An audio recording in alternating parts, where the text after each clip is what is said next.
Alessandro's hands faltered for just a moment, the rhythm of his accompaniment briefly interrupted. He turned to look at her with genuine surprise in his eyes. That single note, the way she'd played it with just the right touch, neither too harsh nor too timid, had revealed something neither of them expected. Behind the fighter was a musician, one who had been dormant for decades but hadn't disappeared. The look on Alessandro's face said it all. This wasn't going to be the amusing disaster he'd anticipated. This was going to be something else entirely. The single note hung in the air, its perfect tone resonating through the ballroom. For a moment, the only sound was that lingering piano note, as if time itself had paused to listen. Ronda felt something stir inside her, a forgotten connection to the instrument, to music itself. Her finger remained on the key a second longer than necessary, almost afraid to break the spell by moving on. When she finally looked up, she found Alessandro watching her with newfound interest. His earlier showmanship replaced by genuine curiosity. "Continue," he said softly, his hands resuming the gentle bass pattern. "Trust your hands." They remembered, did they? Ronda wasn't sure, but as she pressed the second note, then the third, muscle memory began to awaken. The simple melody of heart and soul emerged, hesitant at first, then with growing confidence. It wasn't just that she remembered which keys to press. She remembered how to press them, the slight pressure needed, the subtle lift between notes that her childhood teacher had drilled into her week after week. The crowd watched in stunned silence. They'd expected awkwardness, perhaps even humor at the fighter's expense. Instead, they were witnessing something unexpectedly moving, a rediscovery happening in real time. As the simple duet continued, Alessandro began to embellish his part, adding flourishes and harmonies that transformed the children's tune into something more sophisticated. Ronda stayed with her basic melody, but even that was evolving, her touch becoming more assured with each repetition. When they reached the end of the piece, Alessandro didn't stop. Instead, he shifted into a different key, giving Ronda a quick nod as he transitioned. Without thinking, she adjusted, her fingers finding the new pattern as if guided by some invisible force. The audience broke into spontaneous applause. "You've been holding out on us," Alessandro whispered as they played. "This is no beginner's touch." Ronda shook her head slightly, focused on the keys. "I haven't touched a piano in forever. This doesn't make sense." "Music is like riding a bicycle," he replied. "The body remembers even when the mind forgets." As they continued playing, memories flooded back. Hours spent practicing scales. The smell of her teacher's living room with its faint hint of cinnamon. The weight of her mother's expectations. Ronda had been good, not prodigy-level good, but promising. That's what her teacher had always said, promising. Then came the junior judo championships, the Olympic training, the all-consuming focus on fighting that had left no room for anything else. The piano lessons had stopped abruptly when she was 12, sacrificed on the altar of athletic ambition. Alessandro brought their impromptu performance to a graceful conclusion, adding a flourish that made the audience burst into enthusiastic applause. Ronda sat frozen, overwhelmed by the unexpected emotional journey of the past few minutes. "Ladies and gentlemen," Alessandro announced, standing and taking Ronda's hand to pull her up beside him, "Ronda Rousey, a fighter with the soul of a musician." The crowd cheered, many rising to their feet. From the front row, Mia stared open-mouthed at her friend, clearly shocked by what she'd just witnessed. "I had no idea," Alessandro said privately to Ronda as they bowed together. "When I chose you, I thought it would be entertaining in a different way." "That makes two of us," Ronda admitted, her cheeks flushed. "I haven't done that in 20 years. "And yet your hands remember," he insisted. "That is no accident. Tell me, how long did you study?" 3 years, from 9 to 12. "Nothing serious." Alessandro shook his head, unconvinced. "No, there was something serious about it. Your teacher, they must have been good." The memory of Mrs. Chen with her strict counting and gentle corrections flashed through Ronda's mind. She was old school, very disciplined.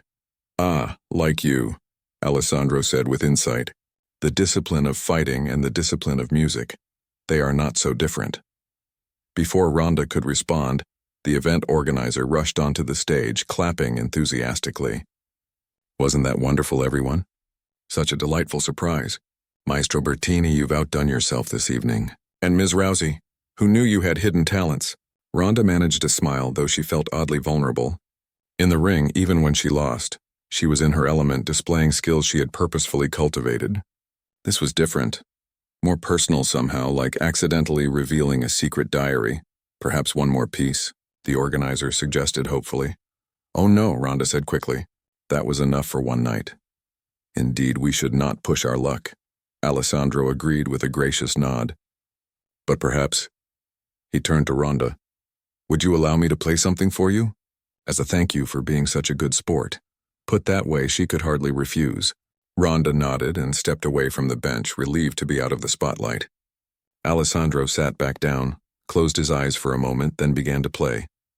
The piece was nothing like the showy, technical compositions he'd performed earlier.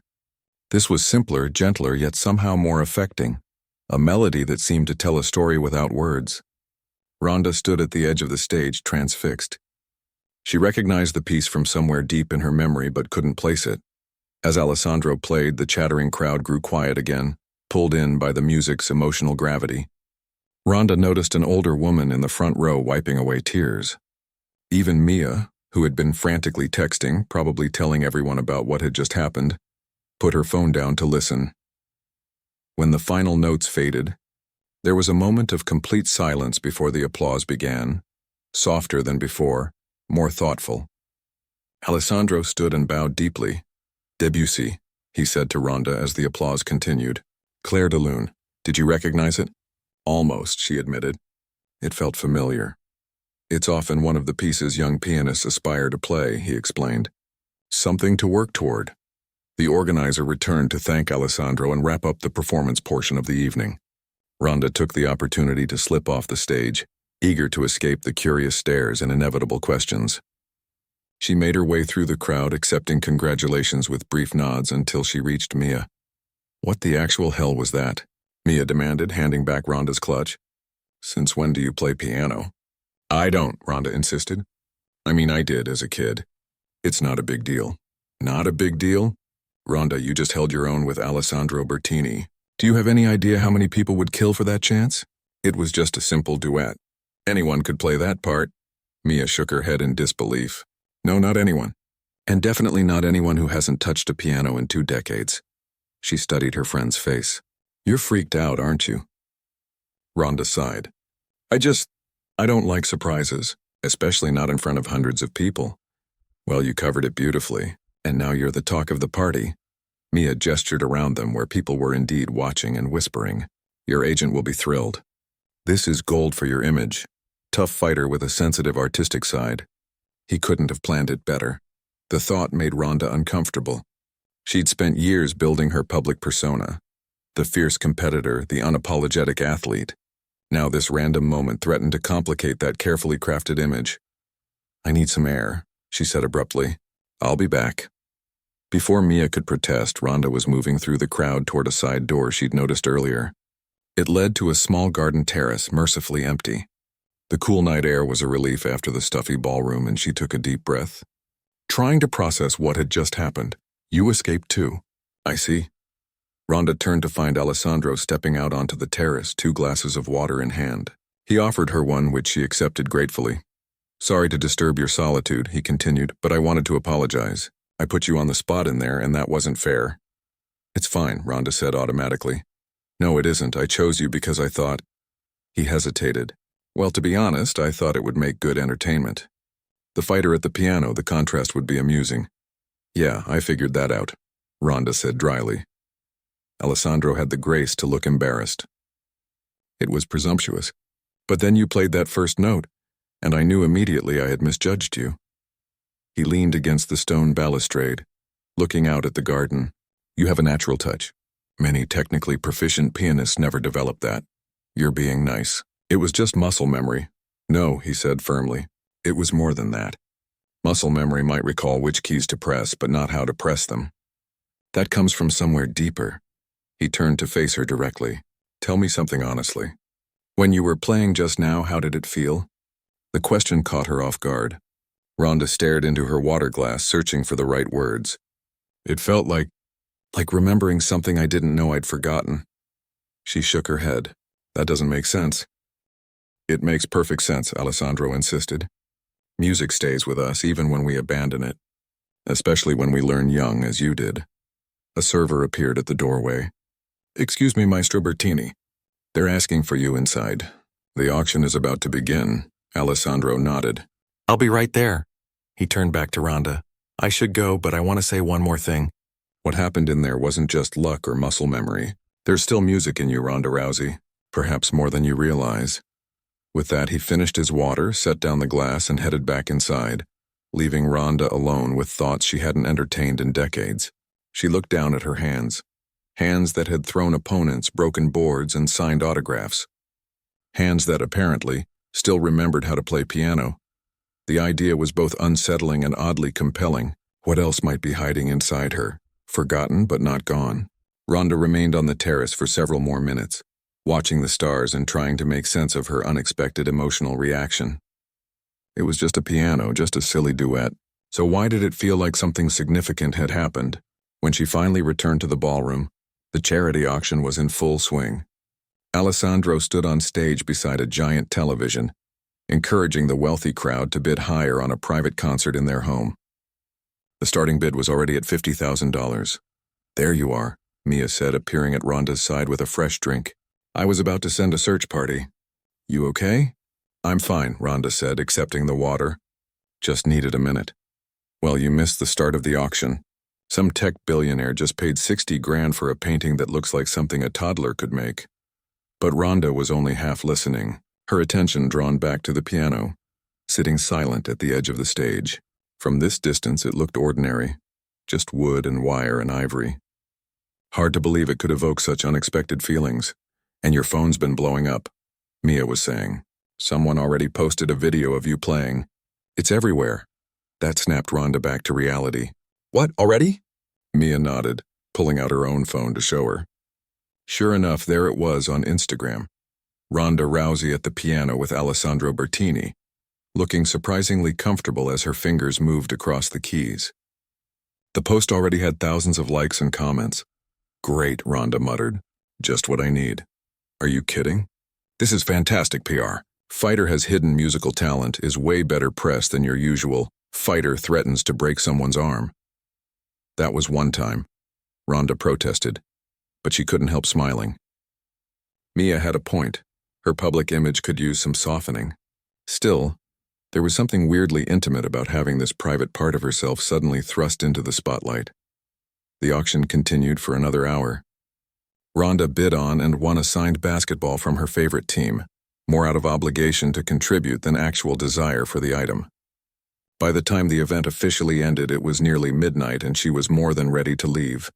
"Ms. Rousey," a voice called as she and Mia headed for the exit. Ronda turned to find a woman hurrying toward them, elegant in a deep blue gown with short gray hair and the confident bearing of someone used to being in charge. "I'm Patricia Wilson, the director of the Music Matters Foundation. I just wanted to thank you personally for being such a good sport tonight. You helped make the evening memorable." "Happy to help," Ronda said politely, though volunteered wasn't exactly how she'd describe what had happened. "Maestro Bertini can be impulsive," Patricia continued with a knowing smile, "but it certainly paid off tonight. Your performance has already generated additional donations coming in through our website." "That's great," Ronda said, genuinely pleased that some good had come from her discomfort. "That's what tonight is all about, right?" "Indeed," Patricia agreed. "And speaking of which, I wondered if you might consider a more formal involvement with our foundation. We're always looking for advocates who can help us reach different audiences, especially young people who might not see themselves as musical."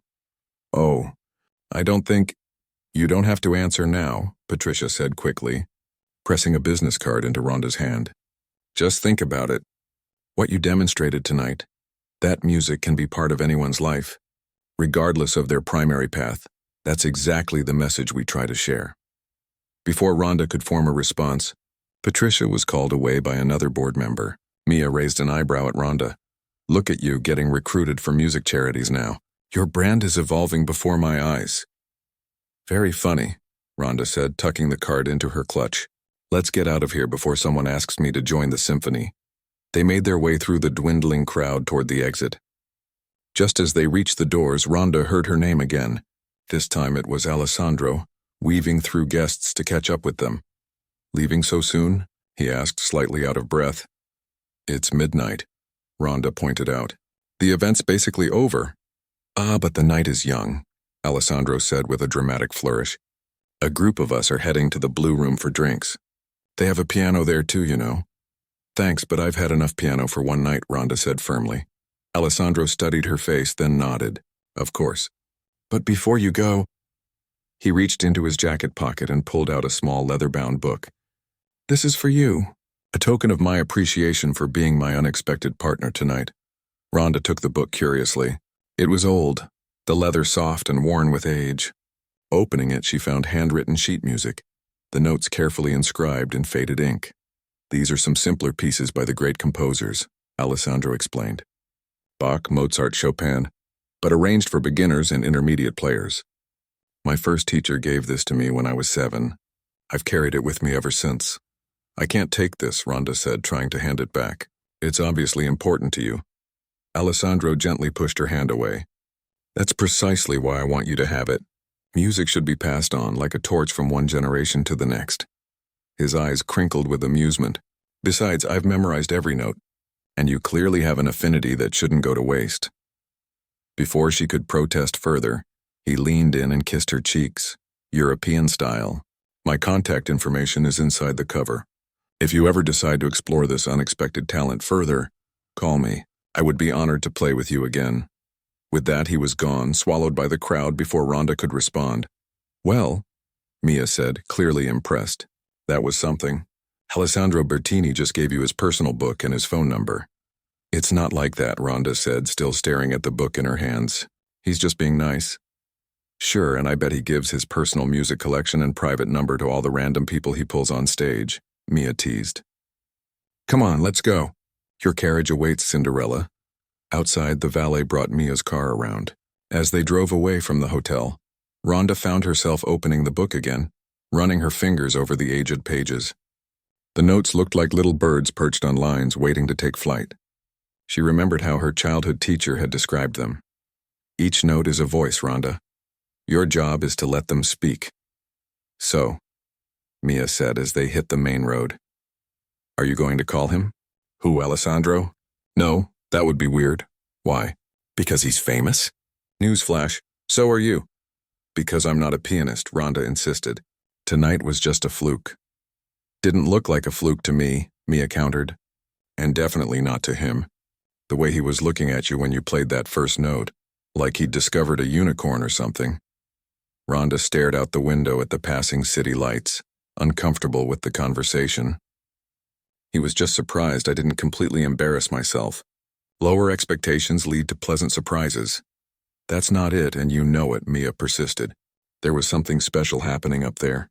Everyone felt it. The car fell silent as Rhonda considered this. Had it been special? She remembered the feeling that had come over her when her fingers touched the keys. The strange sense of reconnecting with a part of herself she'd forgotten existed. I don't know, she said finally. Maybe. Well, either way, Mia said. This night definitely didn't turn out how anyone expected. Least of all you. That was an understatement. When Rhonda had agreed to attend the gala, she'd expected a few hours of polite conversation, maybe a photo op with some donors, then home to bed. Instead, she was driving home with an antique book of piano music and a head full of confusing thoughts. You know, Mia said thoughtfully as they stopped at a red light. My aunt has an old upright piano in her basement.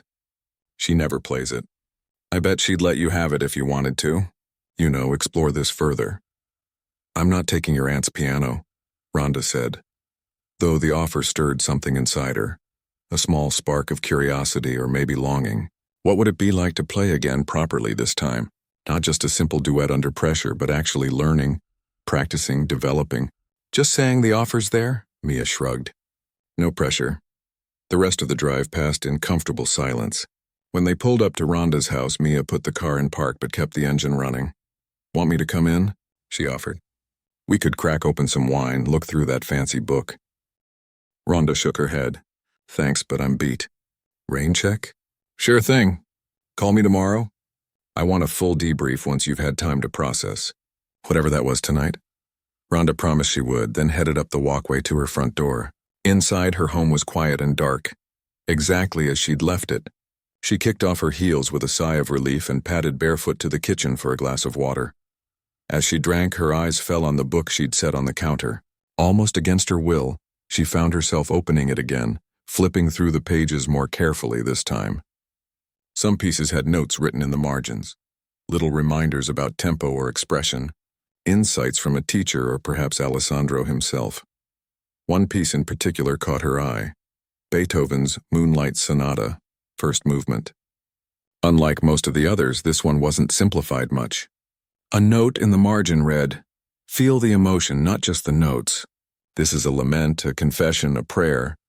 Ronda traced the notation with her finger, humming the familiar melody softly. She remembered hearing it played at a recital once, the haunting triplets washing over the audience like gentle waves. Her teacher had said she might be ready to learn it someday, if she kept practicing. But that someday had never come. Instead, there had been judo competitions, Olympic trials, UFC fights, acting gigs. A life so full and demanding that music had been left behind without a backward glance. Until tonight, Ronda closed the book and carried it with her to the bedroom. As she got ready for bed, her mind kept returning to the moment her finger had pressed that first key. The perfect note ringing out, Alessandro's startled expression. Maybe Mia was right. Maybe there was something worth exploring here. Not to become a concert pianist, that ship had sailed long ago, but to reconnect with a part of herself that had been dormant for too long. As she drifted off to sleep, her fingers moved slightly against the sheets, playing invisible keys, following melodies that had been silent for 20 years but were now, inexplicably, beginning to awaken. 3 days after the charity gala, Ronda sat in her living room staring at her laptop screen. The video of her impromptu piano performance with Alessandro had gone viral. Over 2 million views already, with thousands of comments ranging from shocked to supportive. UFC champion has secret piano skills. Rousey can break your arm and play Beethoven. Who knew fighters could be so musical? Her agent had called twice already, excited about the publicity and the offers rolling in. A morning show wanted her to come play. A piano manufacturer offered an endorsement deal. There was even talk of a documentary about athletes with hidden artistic talents. Ronda closed the laptop with a sigh. What had started as an embarrassing moment at a charity event had somehow turned into, what exactly? A career pivot? A brand extension? The whole thing felt strange and overwhelming. Her phone buzzed with a text from Mia. "Turn on Channel 8 now." Curious, Ronda grabbed the remote and switched on her TV. A talk show was in progress, and to her surprise, Alessandro Bertini was being interviewed. She turned up the volume. "Most unexpected musical partnership of the year," the host was saying. "Tell us what happened." Alessandro laughed, his charisma evident even through the screen. "Well, I like to involve the audience in my performances sometimes. It keeps things fresh, you know. So I spotted this beautiful woman in the crowd and thought she would be a good sport." "And you had no idea she was Ronda Rousey, the UFC champion?" "Not at first, no. I'm embarrassed to admit I didn't recognize her immediately." Alessandro shook his head, smiling. But then, when she began to play, he paused for dramatic effect. It was magical. Her touch on the keys, it was like she had been playing her whole life. But she hadn't been, right? "That's the extraordinary part," Alessandro continued. "She told me afterward that she hadn't touched a piano since she was 12 years old. 20 years! And yet, the music was still there inside her, waiting to come out." The host looked suitably impressed. "And what's next for this unexpected musical partnership? Will we see more performances?" Alessandro's expression turned thoughtful. "That's up to Ronda. But I told her, and I mean it sincerely, that she has a natural gift that shouldn't be wasted. Sometimes we discover talents in ourselves that surprise us, yes? The question is what we do with those discoveries." Ronda turned off the TV, her emotions mixed. On one hand, she was touched by Alessandro's genuine praise. On the other, she felt uncomfortable with all the attention for something that felt so personal. Fighting was her public persona. Music had been a private part of her past, and now suddenly it was everywhere. Her phone rang, her mother. Ronda hesitated, then answered, "Hi, Mom.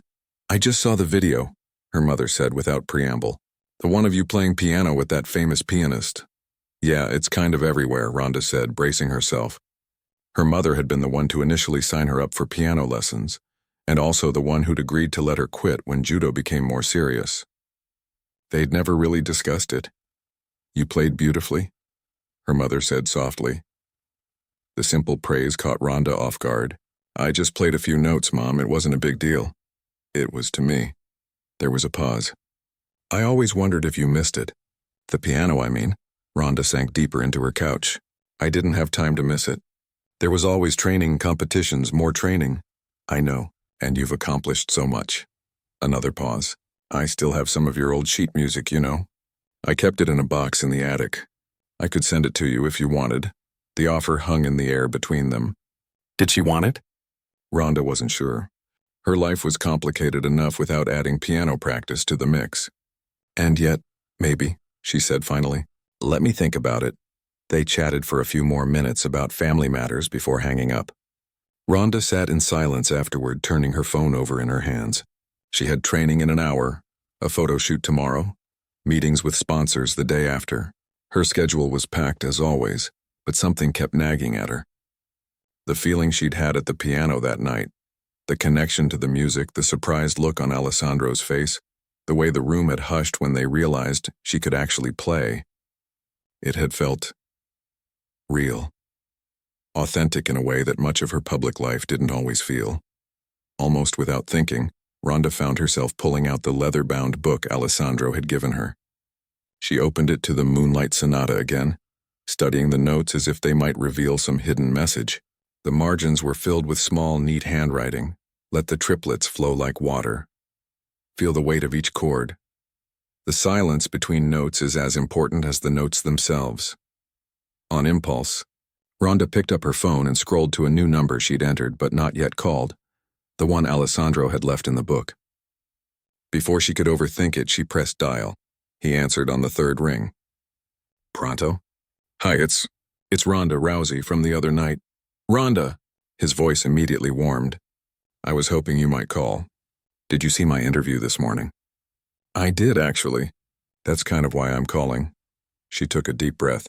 "Look, I appreciate all the nice things you said, but this is getting a little out of hand.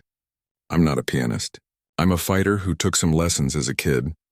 And yet," Alessandro said, "you played with more natural feeling than many trained musicians I know. Why does that frighten you?"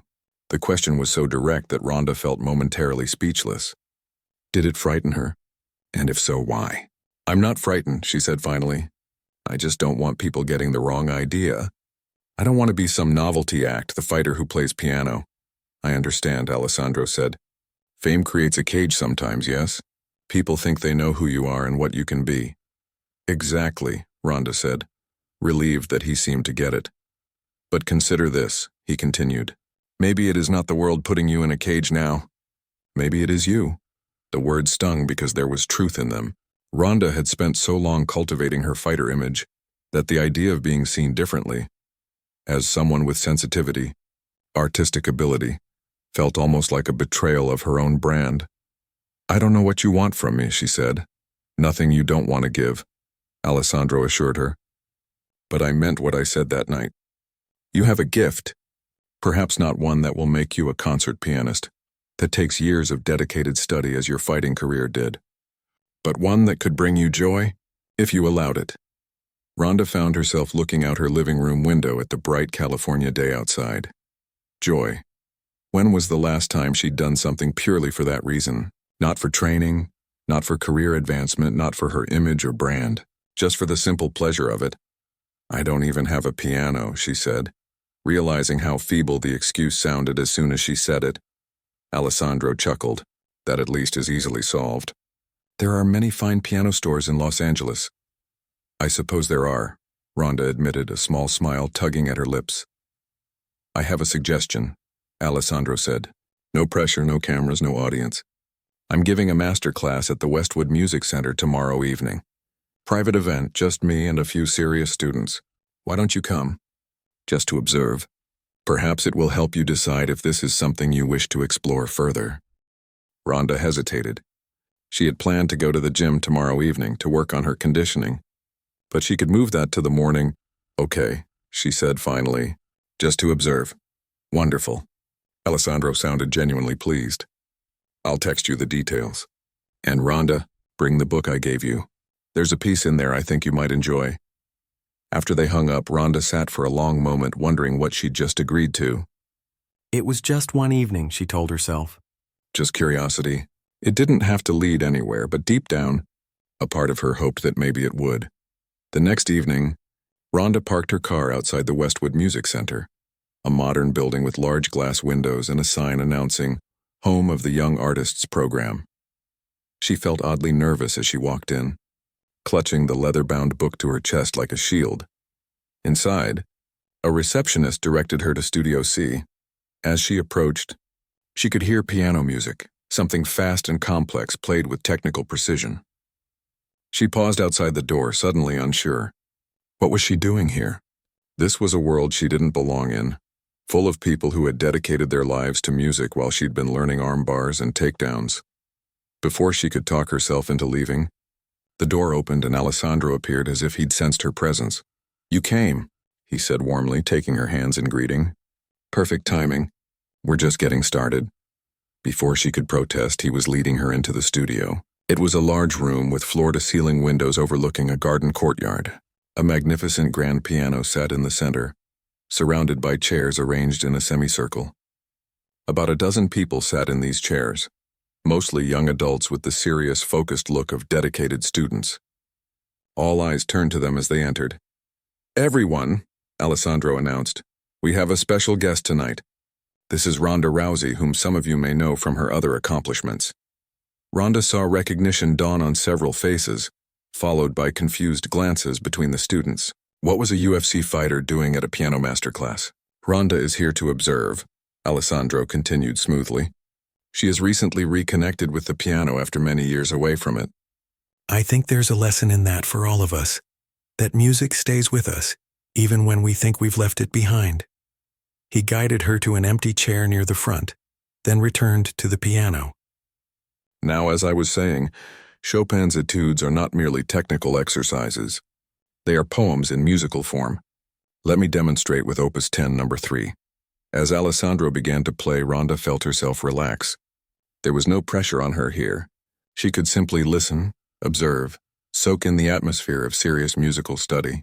The piece was beautiful, slower and more emotional than she'd expected from something called an etude. For the next hour, she watched as Alessandro worked with the students one by one. He was a different teacher than she'd expected, patient, encouraging, but also demanding. He seemed to know exactly when to push and when to praise, much like the best fighting coaches she'd had. Music is physical as well as mental, he told one student struggling with a difficult passage. Your body must learn the movement, just as it learns to ride a bicycle or swim. The mind can understand, but the fingers must know. Rhonda found herself nodding. This was familiar territory after all. The connection between mind and body, the way repetition built not just memory but instinct. Perhaps the worlds of fighting and music weren't as separate as they appeared. As the class was wrapping up, Alessandro called for everyone's attention once more. Before we finish, I'd like to try something with Rhonda's permission. Rhonda felt a jolt of alarm. This wasn't part of the plan. I mentioned that Rhonda has recently reconnected with piano after many years away. Alessandro continued. I think it would be valuable for all of you to witness how music stays in the body, in the heart, even after long absence. Rhonda, would you honor us by playing something simple?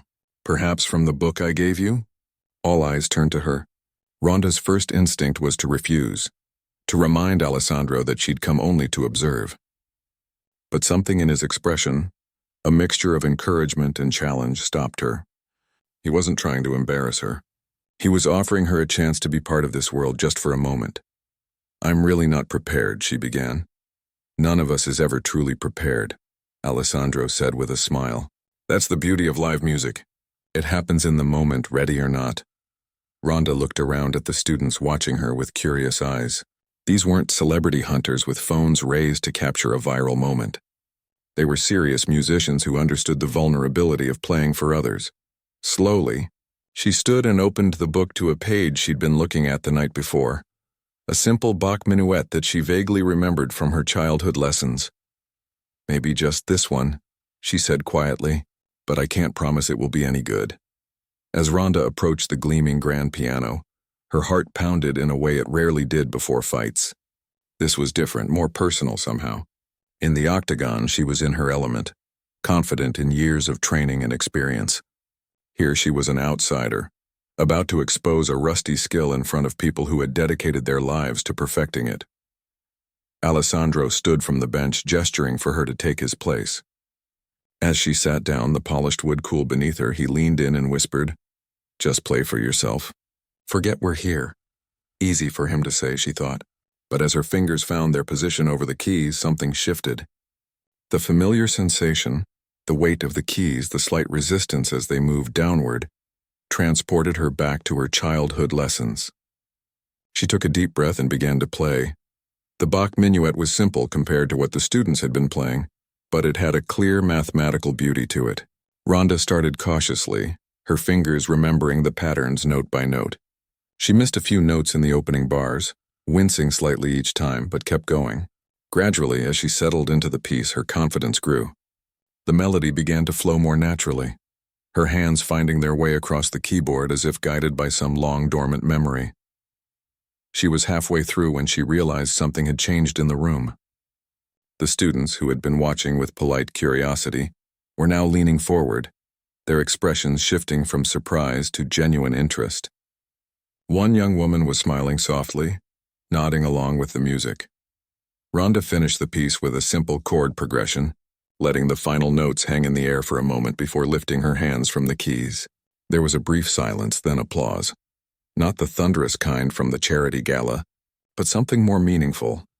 The appreciative recognition of fellow musicians. "Beautiful," Alessandro said, returning to stand beside the piano. "You see?" He addressed the class. "The technique may need refinement, but the musicality, the feeling that comes from somewhere deeper." He turned to Ronda. "What were you thinking as you played?" The question caught her off guard. "Honestly, at first I was just trying not to mess up. But then," she paused, searching for the right words, "I started remembering my old teacher, how she would tap her foot to keep the rhythm, how the sunlight would come through her living room window on the piano." She shrugged, slightly embarrassed. "I guess I was remembering how it felt to be that kid again when playing was just playing." Alessandro nodded, clearly pleased. "That's precisely what music should be, a connection to something authentic within us." He addressed the class again. "Many of you have been playing since you were children.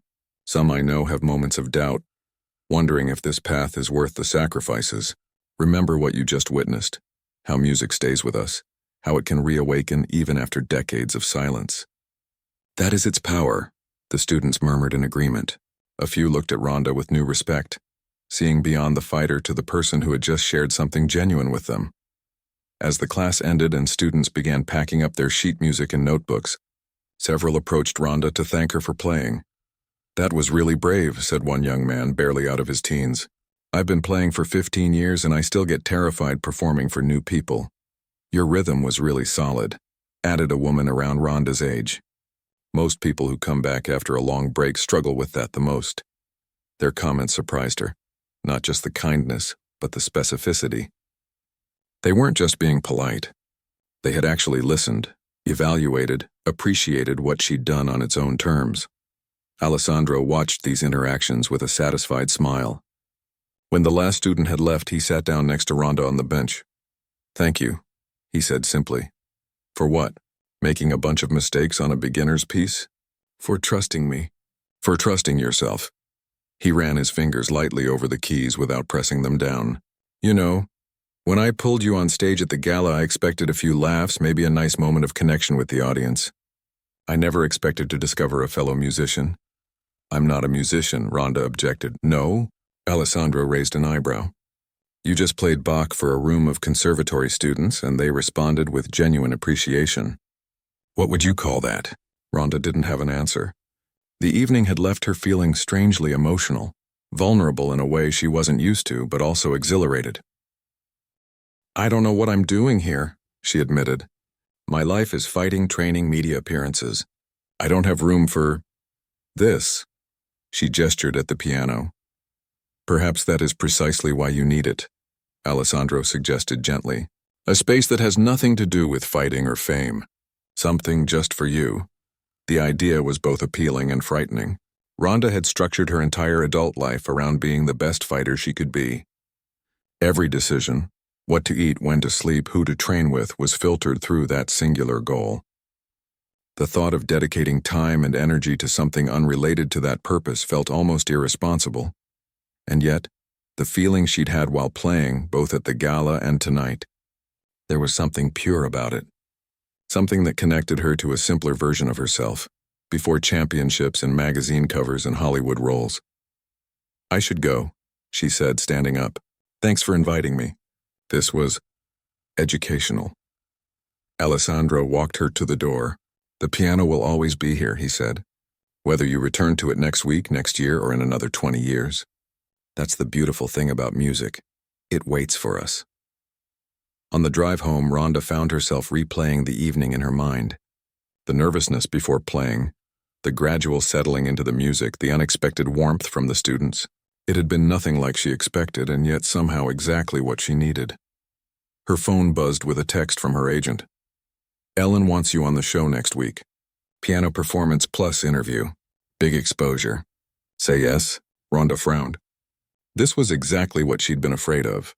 Her private rediscovery becoming a public spectacle. The thought of playing on national television, of being introduced as UFC champion turned pianist, made her stomach tighten with anxiety. She pulled into her driveway without responding to the text.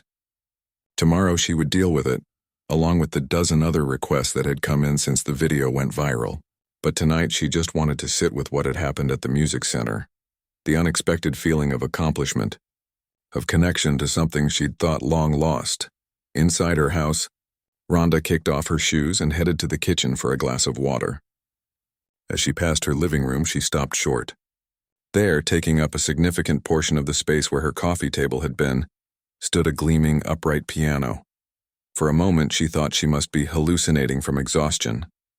She approached it slowly, running her hand along the smooth wooden top. It was real, a beautiful instrument in rich mahogany, with a small envelope placed on top. She opened the envelope with shaking hands and pulled out a note. "Thought you might want to practice somewhere more private than my studio. This beauty needed a home, and I had a feeling you two would get along. No strings attached except the 230 inside the piano. Play, don't play, it's your choice. But I believe some things come into our lives for a reason." Mia. Ronda sat down on the bench, overwhelmed by her friend's gesture. She hadn't even known Mia was listening when she mentioned not having a piano. The thoughtfulness of it brought unexpected tears to her eyes. Her fingers found the keys almost of their own accord.